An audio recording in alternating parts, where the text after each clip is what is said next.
muscle contraction that we talked about before, okay? So, this slide, we've already kind of talked about muscle strength. What increases your muscle strength? Muscle size. If you've got a big muscle, it's going to be stronger. Fascicle arrangement, we'll talk about that in a little bit when we get to chapter 10, so just put a pin in that. The size of the active motor units. So remember, motor units can be different sizes depending on how many muscle fibers are innervated by that one motor neuron. So if you've got a really big motor unit that has like thousands of muscle fibers in it, it's going to be a lot stronger. Okay, the multiple motor unit summation, this is recruitment of motor units. Remember, as we increased the electrical activity towards the muscle, more muscle fibers were activated, more motor units were activated. So that's recruitment. Temporal summation was electrical activity quick, fast together, give us that tetanus. And then the length tension diagram relationship was how much the myosin and actin are overlapped each other. And finally, fatigue. The faster you fatigue, the weaker your muscles are. Okay? Now, muscular conditioning. We finished class on Monday talking about slow twitch and fast twitch fibers really, really fast. It's like the fastest we've ever done before. Okay, so when we talk about conditioning and working our muscles, we are working different muscle fibers when we do different things.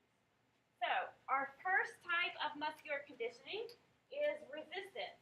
This is going to be things like weightlifting. You're contracting your muscles against a load that you're trying to move. Okay? That's going to build up muscle girth. Okay, it's going to cause that muscle to grow. You get cellular enlargement, not usually cell division. So the cells will enlarge in hypertrophy, so they get really big. But if you don't use it, you lose it. So those cells will shrink back down to the size they were before. But that's resistance exercise. Resisting is building up the muscle fibers, making the fibers bigger so they are stronger. Okay? Then you can also do endurance exercise, like aerobic exercise. So like you're running on a treadmill, you're riding your elliptical, things like that. That's going to work on improving your fatigue resistance fibers. So the ones that rely on aerobic respiration, okay, you're going to start building them up. Those slow twitch fibers already have more capillaries and already have more mitochondria than the fast twitch fibers, but through training, you can increase the density of blood capillaries, so you're sending even more blood to those muscles, and you can increase the amount of mitochondria that those muscle fibers have as well. So they're able to get more oxygen and then use that oxygen even better, okay? But you're not going to build up muscle girth doing this. You're not going to get, nice big muscles doing endurance exercise, okay? Now, to be a good, well-rounded human being, it's best to do cross-training. So cross-training involves doing both. So you do some aerobic exercise, build up your circulatory system, and then add some resistance exercise, some weightlifting as well, to help build up the strength of your muscles. Okay? All right. Delayed onset muscle soreness. This is when your muscles hurt after you use them, okay? And it gets painful. So unusual pain, stiffness, or tenderness that is felt several hours to a day after strenuous exercise. Okay, for me, it's more like a day to multiple days because I am weak and don't exercise enough. Okay, but it is caused by microtraumas, so little injuries to the muscle fibers, okay, which is caused by excess production of lactic acid. So when your muscles are using a lot of ATP, they're not getting enough oxygen, you have to switch over to that anaerobic respiration to fermentation, and one of the byproducts is lactic acid. So you're producing a bunch of lactic acid, it's building up in your muscles and causing pain, causing injury. Okay?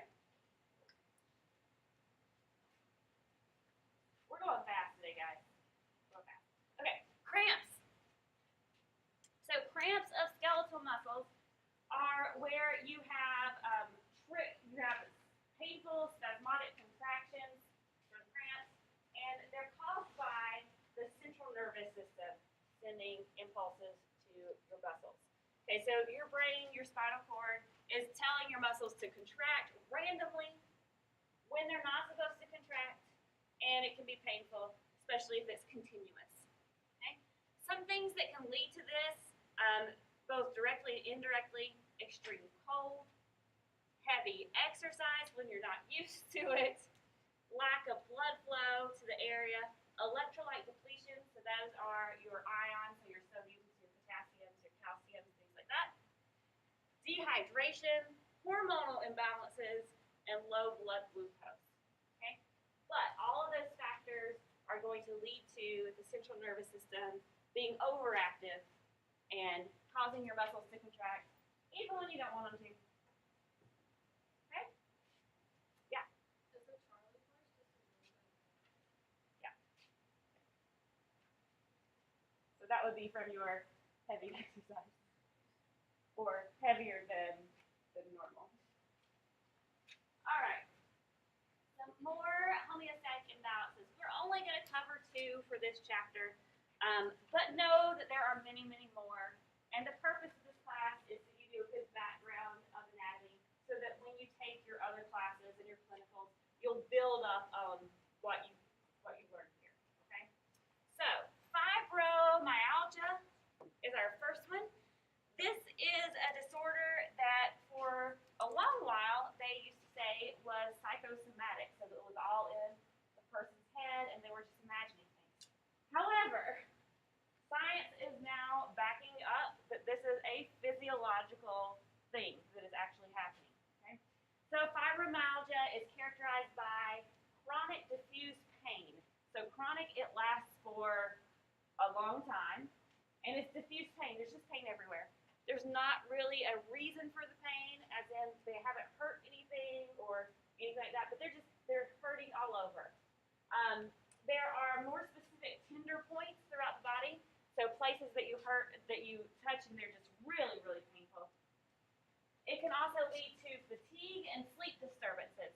But think about it. If you're hurting a lot, it's hard to sleep. And if you don't sleep well, you're going to have fatigue, right? It all kind of plays together. So one of the causes that they're looking at is neurotransmitters for the nervous system, which we'll get to in the next chapter, like serotonin and endorphins. So endorphins are your natural painkillers in your body. And so they found that people with fibromyalgia have less endorphins than other people. So they're lacking that internal pain reliever that the rest of us have. Okay? So, ways to distinguish this clinically. You're looking for that diffuse chronic pain. Tender points on the skin helps classify this separate from other disorders. Constant pain. Depression often follows, but again, if you're in constant pain and you're tired and not sleeping, it can have some effects psychologically, right? Okay. And then sometimes fibromyalgia is a precursor to lupus, SLE, systemic lupus erythematosus, or rheumatoid arthritis, which are both autoimmune disorders. So it can be the first sign of something else to come. Okay. All right, so that is our first homeostatic imbalance. We're also going to look at muscular dystrophy. So muscular dystrophy is a group of diseases. There's many different types. We've got a slide coming up with all the different types.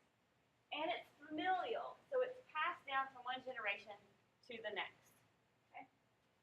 These diseases are classified by the age of onset, so how old are you when it starts. There's some forms of muscular dystrophy that you start when you're around 3. There's other forms of muscular dystrophy that don't show up until you're in your 50s. Okay, so there's a broad range. The rate of progression, again, some of these progress really, really quickly, where you will completely lose muscle movement, and your lifespan is 20 to 30 years. Others, it's a slow decline that happens over many, many years. It's also classified by muscles that are involved. So is it your pectoral girdle mostly? Is it your limbs mostly that are involved? Okay. And finally, the inheritance pattern. Is it passed down as a dominant disorder, as a recessive disorder? Is it autosomal? Is it sex-linked? So how's it carried? It's usually the result of one mutated gene. One gene that is messed up, messes up one protein, and then you have the disorder. Okay. The most common form is Duchenne muscular dystrophy. It affects 1 in, what does it say, 3,500 males. It's usually only in males because it is an X-linked disorder.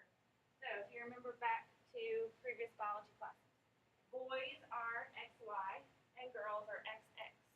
So if you're a boy and this disorder is carried on the X chromosome, you only have to have one bad copy and it shows up and you've got it. If you are a girl, this is a recessive disorder, so you have to inherit 2 bad copies. Both of your X chromosomes have to be messed up. So it is more likely for a boy to get it than for a girl to get it.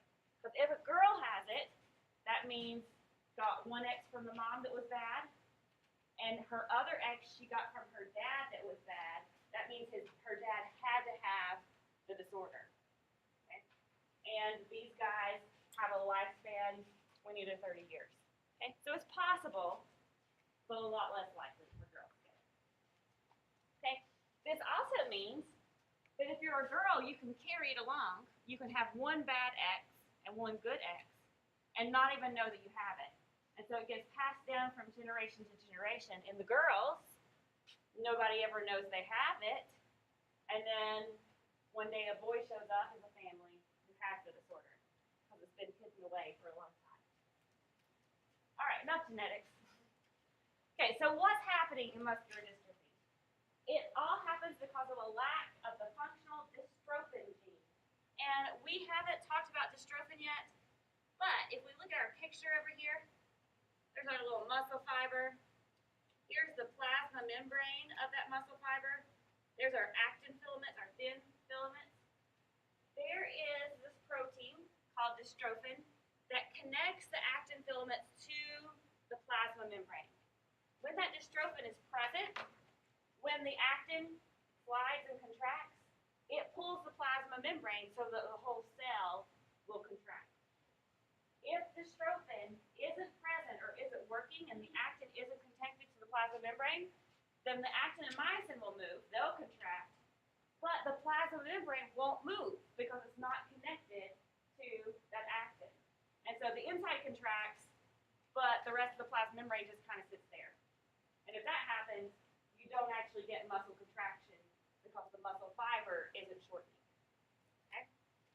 So muscles stop working, and muscles are really important in your body, right? So inspiration, expiration, your breathing process is controlled by these muscles. If you lose your muscle ability, you're going to lose your ability to breathe. Okay? And then you stop. Right. Okay. Which is sad to talk about when we talk about genetic disorders, but yes, okay. All right, this slide is just a list of the different types of muscular dystrophy. You do not need to know this list, okay, but it just shows you that they're classified based on those characteristics that we talked about, okay? And finally, for this chapter, smooth muscle, we're going to talk about it just really, really fast. So he has a different anatomy than skeletal muscle. A couple of things that are different. What does smooth muscle not have? No striations. Okay? And that's because the sarcomeres, those collections of actin and myosin, do not line up in straight lines. Okay? They're just kind of spread out doing their own thing. Okay? We also only have 1 nucleus. Okay, and that 1 nucleus is usually centrally located. Okay, so a little bit different. Another difference, it's not really big, I'm not going to add it to the list, but there is endomysium or endomysium and smooth muscle, but there isn't peri or epi. Okay, so just endo, just between the muscle fibers. Okay. Smooth muscle is found wrapped around blood vessels and digestive organs. So here's a cross section of the intestine showing your two layers of smooth muscle. This inside layer is the circular layer, and the muscle fibers wrap around the lumen. And then this layer is the longitudinal layers, and the muscle fibers go perpendicular to the opposite direction. So if our circular layer contracts, it's going to close this hole. It's going to make the lumen smaller. If the longitudinal layer contracts, it's going to make it shorter.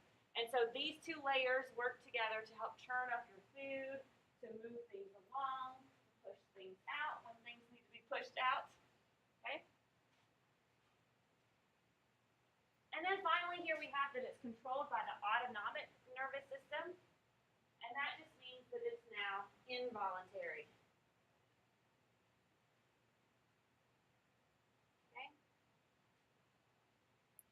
And when you look at the picture of the autonomic nerve fibers, these yellow lines right here, you see that we don't have those pretty neuromuscular junctions that we had before. Okay, remember with the motor end plate and the muscle fiber there? It was beautiful. These are more like we got knots on a log. So we got a long string, and then we've got these big enlargements called varicosities that just lay on top of the smooth muscle. Okay? And instead of having that nice little synaptic cleft where the acetylcholine goes, you're just spraying acetylcholine all over the surface of the smooth muscle and hoping it lands somewhere. Okay? Your book compares the two and says that skeletal muscle is more like DSL, and smooth muscle neurotransmitters are more like dial-up. Not quite as efficient, not quite as fast, but it still gets the job done. Okay? You guys probably didn't have to live through dial-up, though, did you? You did? Okay. Where you had to listen to that noise? Oh, it was worse. It was the worst thing ever. Okay. Smooth muscle contraction. You can see it looks a bit different than skeletal muscle contraction. Instead of having that nice cell that's kind of rectangular that squishes up, in smooth muscle contraction, we have a glob that then becomes a squished up glob. Okay? Okay. And the reason this happens is because these intermediate filaments form a lattice worker on the outside. And so when it squishes, the plasma membrane squishes out between those intermediate fibers. So it kind of just forms this little squishy ball instead. And the sarcomeres, we said, aren't lined up together. They kind of wrap around the smooth muscle fiber. You also see that these guys have gap junctions. Remember what gap junctions do? Allow things to pass through. So if you had another smooth muscle cell here, things could pass through this gap junction from this smooth muscle cell to this smooth muscle cell. That means that if this guy has an action potential traveling through him, that action potential can travel through the gap junction and activate the next smooth muscle cell. So you don't have to have an axon from a neuron connecting to every muscle fiber. You can have an axon connecting to this muscle fiber, and then the message travel through a gap junction to the neighbor beside of it. Okay? And then cardiac muscle is covered in AP2. Get ready for it. It's going to be fun. And that is it for chapter 9. Questions? Okay. Then that means it is time for chapter 10.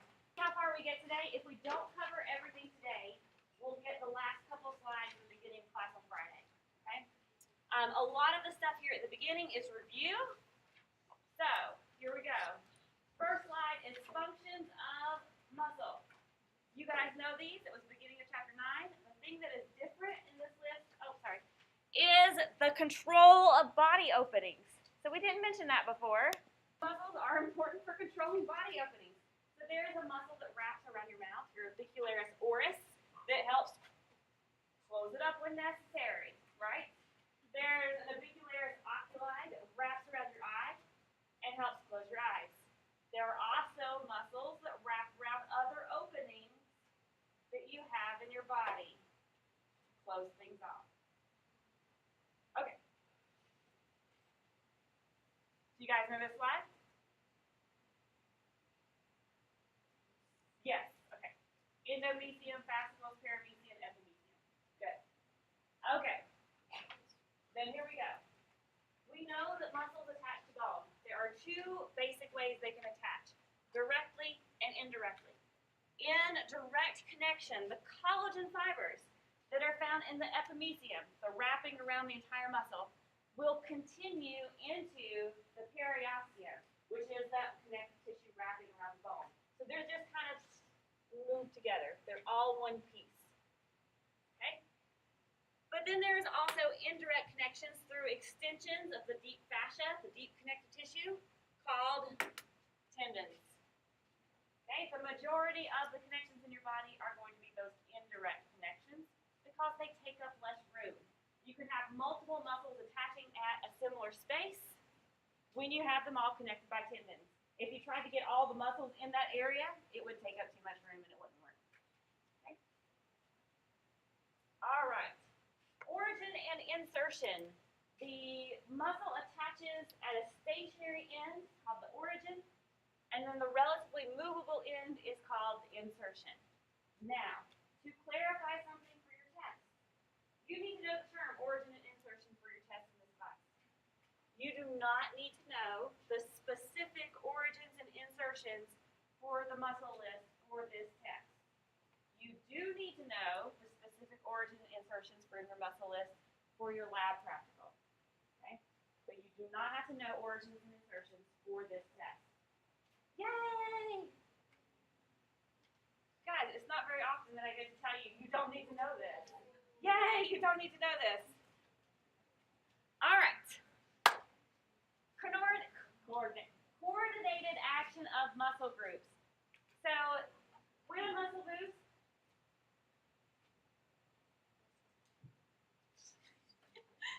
thanks.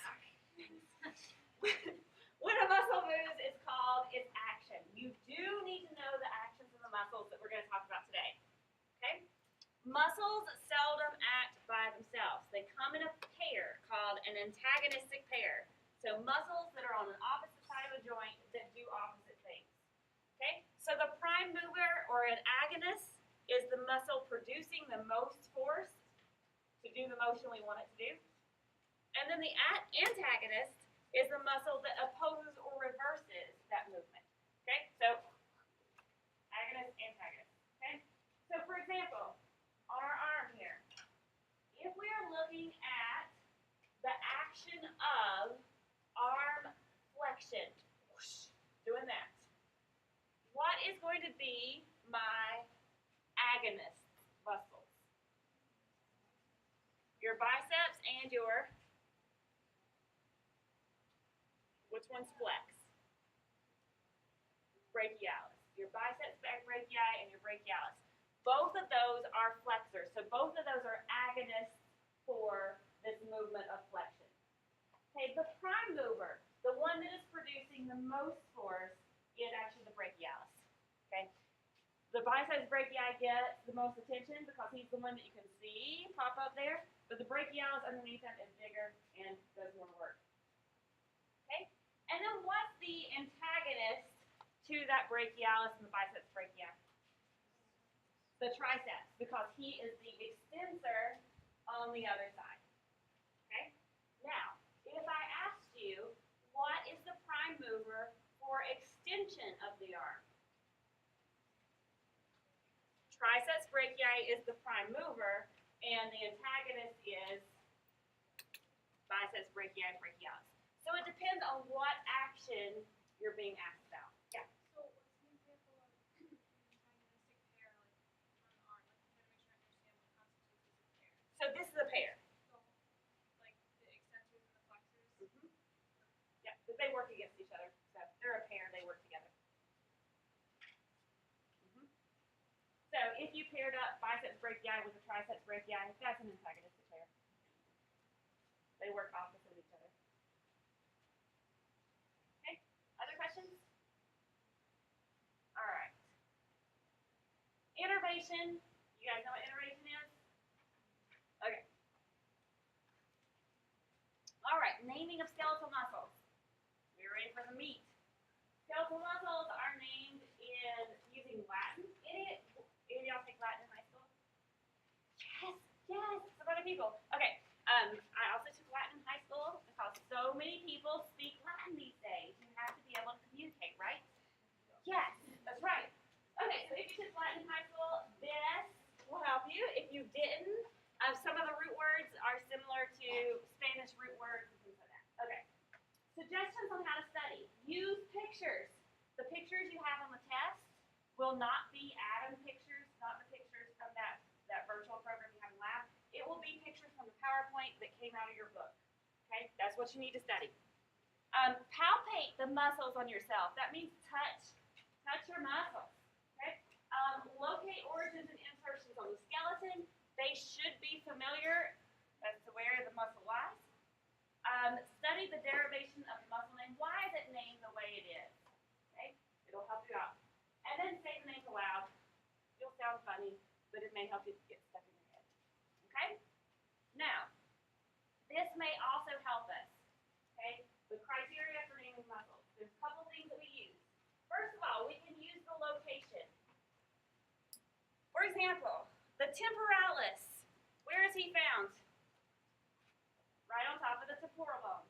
Guys, you already know a muscle. Congratulations. Okay? Second is the shape of the muscle. The deltoid. What shape is the deltoid?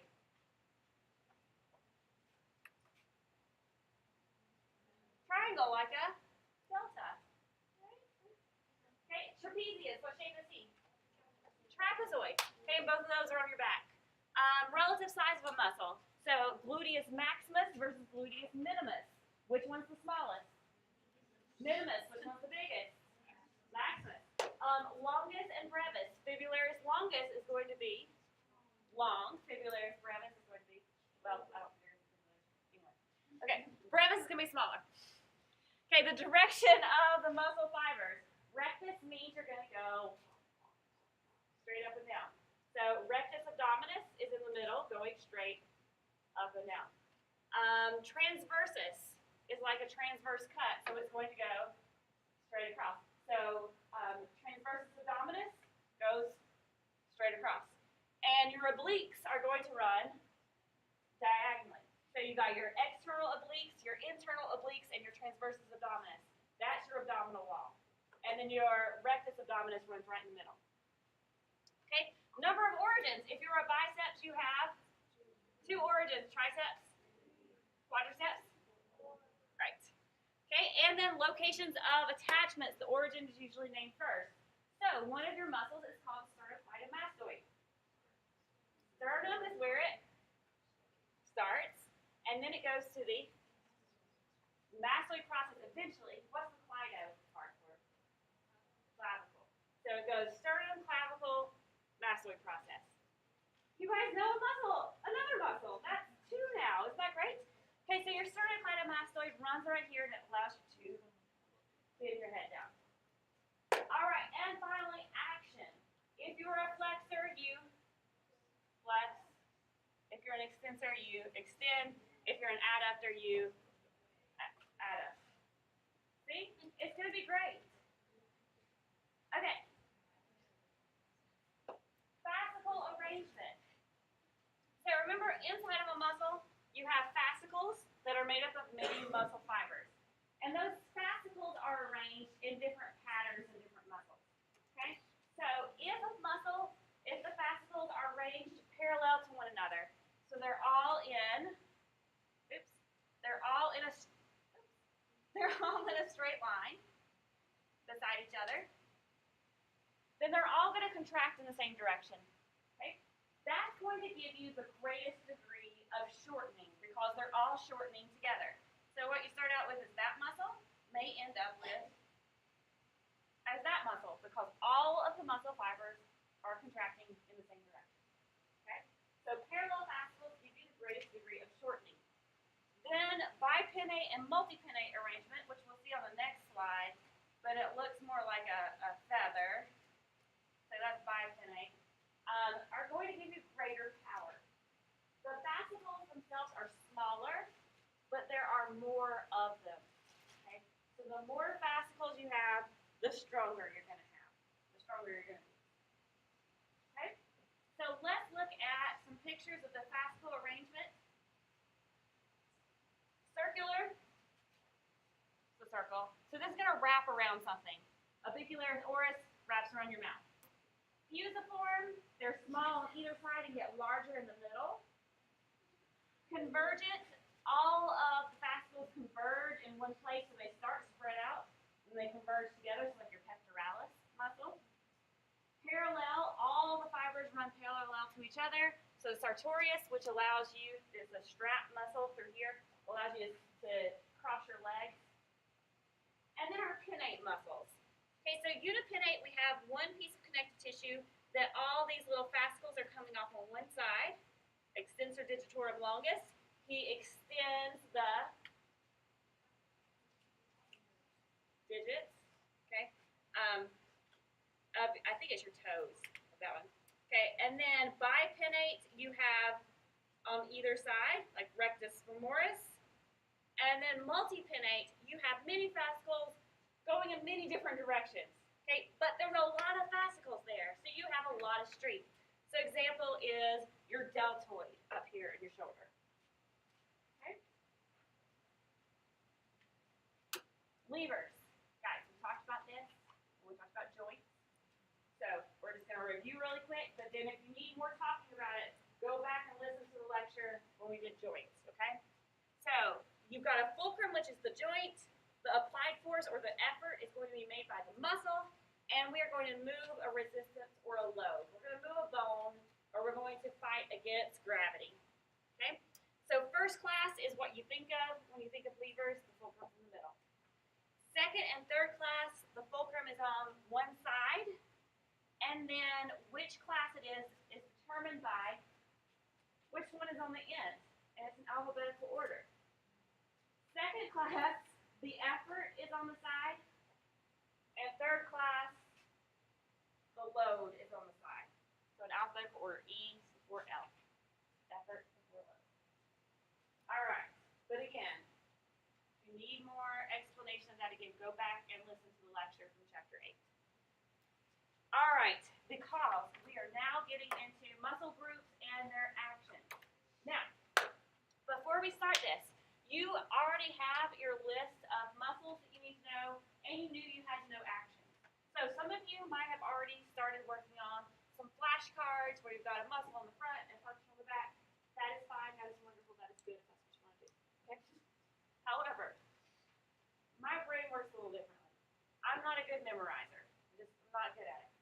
But if I can conceptually work around to find the answer, I do a better job. Okay? So for instance, if you know that when you, we're going to use the same example we used before because you know those muscles now. If you know that when you flex your arm, these muscles right here are the ones that contract, right? Because you can feel that when you flex, this muscle in this area contracts. Then you know whatever muscles are in that anterior compartment of your arm are flexors because that's where they're found, right? So muscles that are grouped together are going to have similar functions, okay? And I know that if I extend my arm, I'm contracting muscles that are back here. So muscles that are located right there, like your triceps, brachii, are going to be extensors of the arm because they're in that area, okay? And usually, when a muscle contracts, it's going to pull the bone towards itself because it gets shorter. Now, not all muscles shorten when they contract, some get longer. But in general, the majority of the muscles we're going to talk about, when they contract, they shorten and they pull the bone its direction. Okay? So if we know those generalizations, then as we go through these things, hopefully it'll be more of a conceptual thing than a straight memorization. Okay? You ready? Okay. The other thing I need to let you know is that I took your PowerPoint and I matched it up with your list of muscles you had to know from lab, and I have highlighted the ones in yellow that you need to know, just to be a cue for me of what needs to be covered. However, those yellow highlights are not in the version that you have on Brightspace, okay? Because I didn't upload those for you, somebody else did. The ones you have on Brightspace have red lines underneath the words. Those don't really match up with your list, though, okay? So here's what you need to know. The muscles that are on your master list, those are the ones you need to know. So just refer back to that list. You can take that list, you can make little annotations in your figures, know those muscles, okay? Don't worry about the red lines. They mean nothing. Okay. So first, we have muscles of facial expression. So I'm just going to put this picture up real quick, but then we're going to go on. Okay, so muscles of facial expression, we're going to get to each of these on like a muscle view in a little bit. But we have lots of different facial expressions that are controlled by all these different muscles. Okay, that's what this slide's for. Okay, so if we look at our muscles, first up here at the top, we have the epicranius, which has two parts. There's the frontal belly, and there's the occipital belly. The frontal belly sometimes is also called the frontalis. You may see that.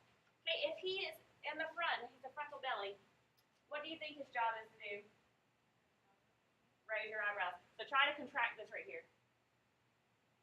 You all look surprised. Okay, so he does what you think he does. He raises your eyebrows. Okay? We'll get back to temporalis in a second. Orbicularis oculi is around the eye, so he closes your eye. Zygomaticus. Okay, if we want to know where he is, what is the zygo at the beginning? The zygomatic bone. Okay, so he's right up in here. He's going to attach. Okay, the buccinator is deep. He's in here. We'll see him on a different picture. And then orbicularis oris wraps around the mouth. What's he going to do? Okay, so that's orbicularis oris. The masseter is this big guy right here. Before we get to the slide, what do you think the masseter does?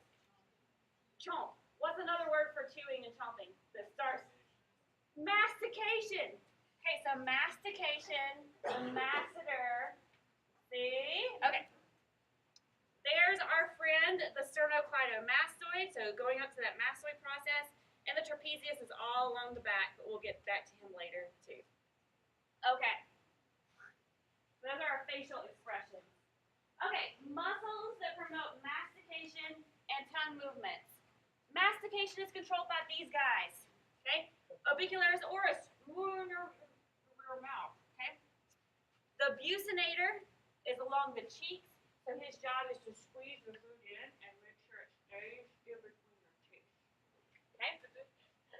The masseter, we said, does mastication, and he attaches down here to your mandible, so when he contracts, he closes it up.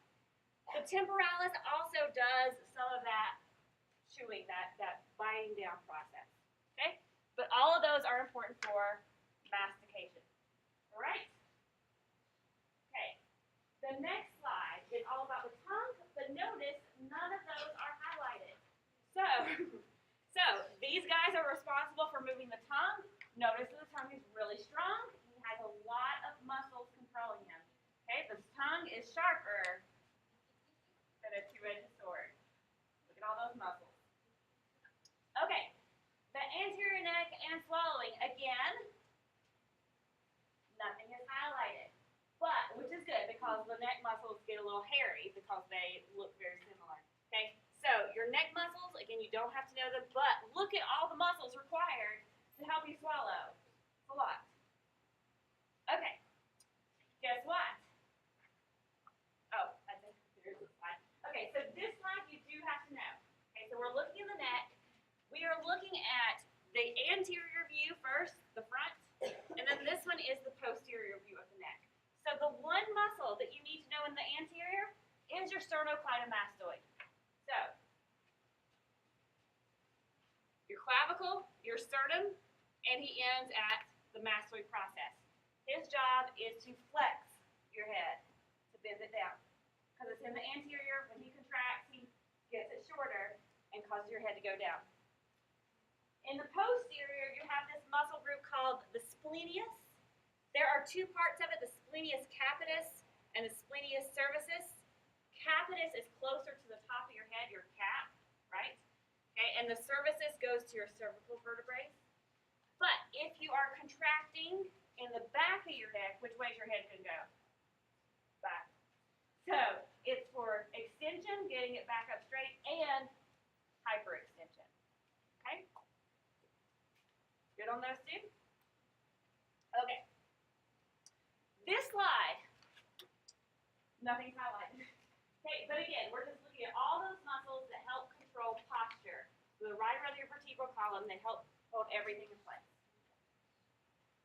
Okay. We're doing great. Okay, this one we are going to spend a little bit of time on. Okay, so your thorax is right here. A lot of important things happen in your thorax. One of those is breathing, right?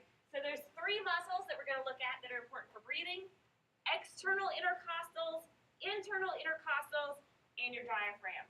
Okay? So first, your intercostals. So intercostals, they're within the ribs. Okay? The costal cartilage was your rib cartilage. Okay? So they're all related. Your external intercostals are what you're going to see first. If you cut open a person and you look at their ribs, there'll be external intercostal right on the surface. Then if you crack open their rib cage and look underneath, then that's where your internal intercostals are going to be, right? Right. Okay, now I know that it says it on the slide. It says inspiration and expiration. And let's figure this out. Let's understand it conceptually, okay? Remember, the muscle pulls things towards its direction.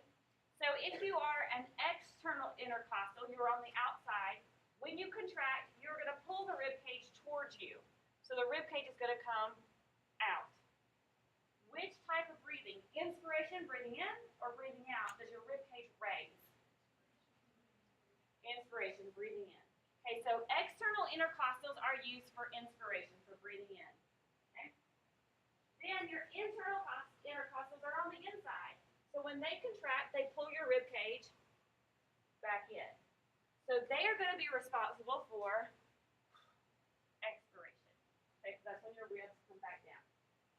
Now, that means that they are opposites. Okay? So external intercostals are for inspiration. Internal intercostals are for expiration. Right? So would this be considered an antagonist pair? Yes, they are antagonist pair. Yeah, because they do opposite motions. Yeah, that's good. Okay, now, the third muscle that we're going to look at is the diaphragm. And the diaphragm, when we're looking at this picture, we're looking at a person laying down like this with their legs sticking out towards you. Okay, so it's a big flat sheet. It's not really flat. It's going to be domed, but we'll talk about that in a second. But it lays and separates the thoracic cavity from the abdominal cavity. So it's a layer right underneath the lungs.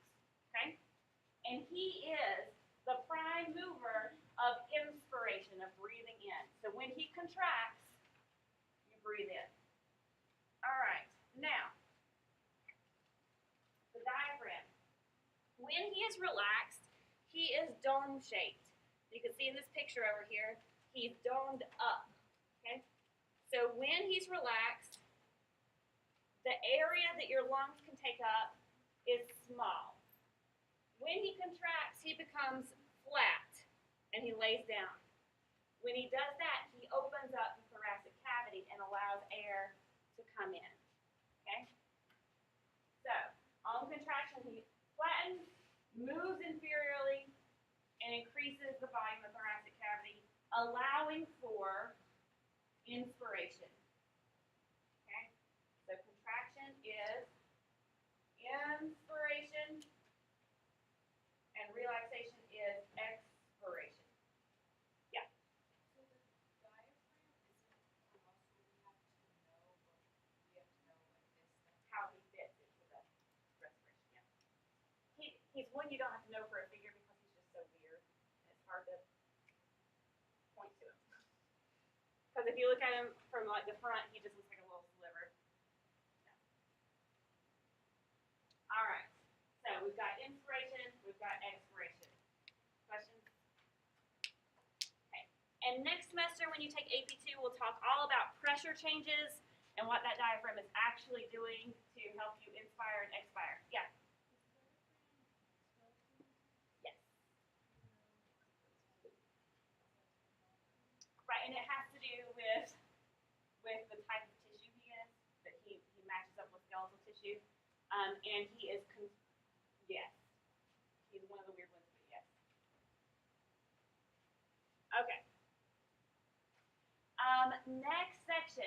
I've got 5 more minutes. You ready? Let's see how far we can go. We're now looking at the abdominal wall, okay? So, our muscles that we have. Down the middle is the rectus abdominis. So it's going to be straight fibers up and down in the middle. Okay? Then we've got 3 layers of the abdominal wall. The first layer that you're going to reach if you cut open somebody is the external obliques. And so they run hands in pockets down towards the middle.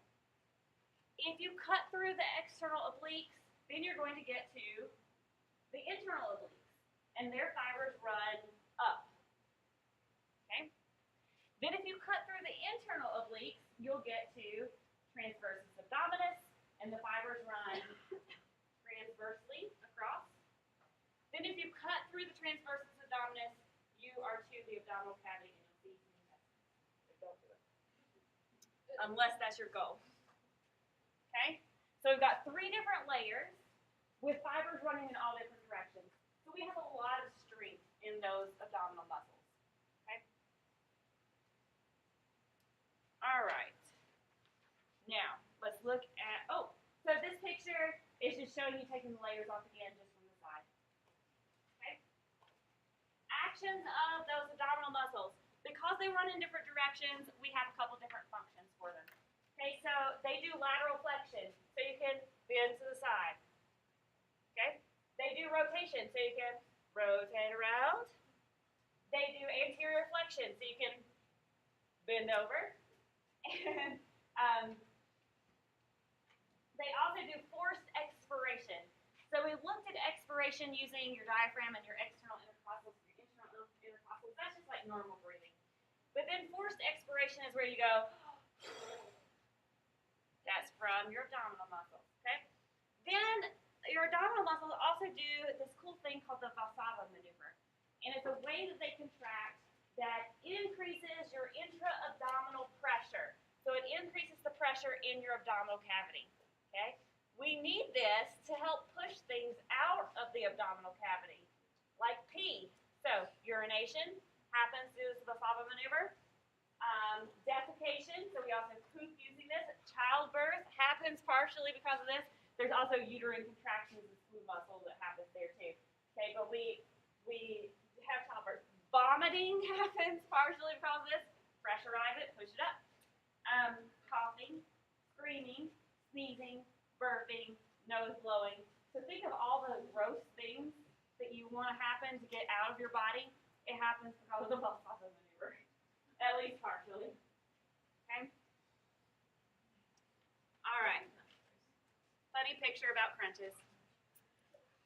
All right. And this is, so I know we're almost out of time, but this is what we've been talking about using our example for the whole class. Okay. But let's look at our picture. So the deltoid runs right on your shoulder. Your pectoralis major is this big guy on the chest. Okay. Then what we're looking at is your anterior portion of your arm. So we can see the biceps brachii, but we can see the triceps laying underneath it on the back side. Okay? Underneath the biceps brachii is the brachialis, and then you also have the brachioradialis. He starts in the arm up here, but where does he end if he's brachioradialis? Your radius. Okay? We know prime mover of extension is your triceps. Flexion is your brachii, your biceps brachii, your brachioradialis, and your brachialis. And we've already said that brachialis is the strongest. And we got as far as I did last time. Okay, so that means Friday, when you come, we'll have a couple slides to do before we go do your board work. But remember to bring with you a book and your master list of muscles, and you'll be set. You'll be good. you guys later. Did the attendance sheet get all the way around this time? Yeah, okay.